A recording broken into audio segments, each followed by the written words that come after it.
Assalamualaikum warahmatullahi wabarakatuh. Saya Rifa Fatul Mahmuda dengan NPM 2101001 kelas manajemen 4 Genomic.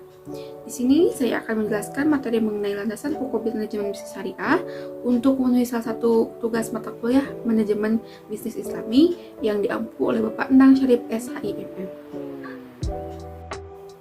Akhlak dan ekonomi. Akhlak berasal dari kata khulqun yang berarti budi pekerti, penakai, tingkah laku, atau tabiat. Ekonomi sendiri adalah ilmu sosial yang mempelajari perilaku manusia dalam mengelola sumber daya terbatas dalam menyalurkannya ke dalam berbagai individu atau kelompok yang ada dalam suatu masyarakat.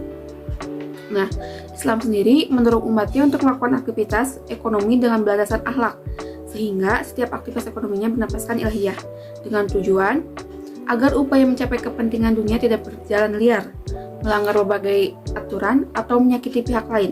Nah, namun sebaliknya, dilakukan dengan batasan-batasan wajar dan menghormati hak orang lain. Kemudian, konsep ajaran Islam. Nah, Islam sebagai agama yang di dalamnya mengandung konsep yang mengatur kehidupan manusia secara komprehensif dan universal, baik dalam hubungan dengan sang pencipta, hablum minallah, maupun dalam hubungan sesama manusia, yaitu hablum minanas. Ada 3 pilar pokok dalam ajaran Islam, diantaranya 1. Akidah, yaitu komponen ajaran Islam yang mengatur tentang keyakinan atas keberadaan dan kekuasaan Allah SWT. Yang kedua, syariah, yaitu komponen ajaran Islam yang mengatur tentang kehidupan seorang muslim. Dan yang ketiga, akhlak, yaitu landasan perilaku dan kepribadian yang akan mencerminkan dirinya sebagai seorang muslim yang taat berdasarkan syariah. Selanjutnya, landasan pokok manusia pembangunan. Yang pertama, tauhid uluhiyah, yaitu keyakinan bahwa Allah SWT yang berkuasa atas segala-galanya. Yang kedua, tauhid rububiyah, yaitu keyakinan bahwa yang mengatur dan memberi rezeki ialah Allah SWT. Yang ketiga, tazkiyah, yaitu bahwa manusia harus mensucikan harta yang dimilikinya dengan berzakat, infak, dan sedekah. Dan yang keempat, al-falah, yaitu bahwa sukses yang diraih hendaknya menjadi pembuka dan melapangkan jalannya ke akhirat. Adapun pembagian harta sebagai ujian.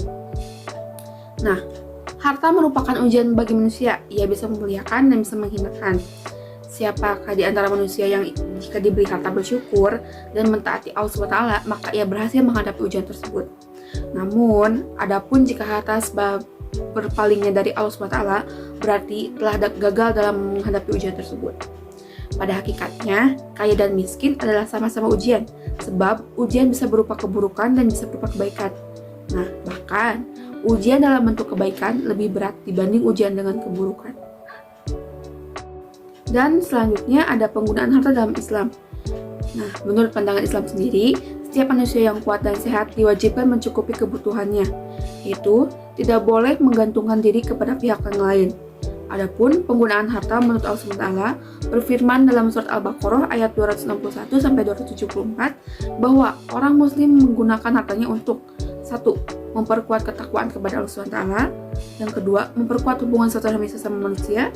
Yang ketiga, berbuat amal baik dan benar. Dan yang keempat, menafkahkan harta kepada sesama. Kesimpulannya, ekonomi Islam adalah suatu sistem atau konsep ekonomi akhlakiyah yang tujuan utamanya mencapai kesejahteraan untuk seluruh umat manusia. Dan pentingnya penerapan akhlak tersebut atas dasar pemahaman bahwa segala aktivitas sosial tersebut sebagai bentuk pengabdian kepada Allah SWT.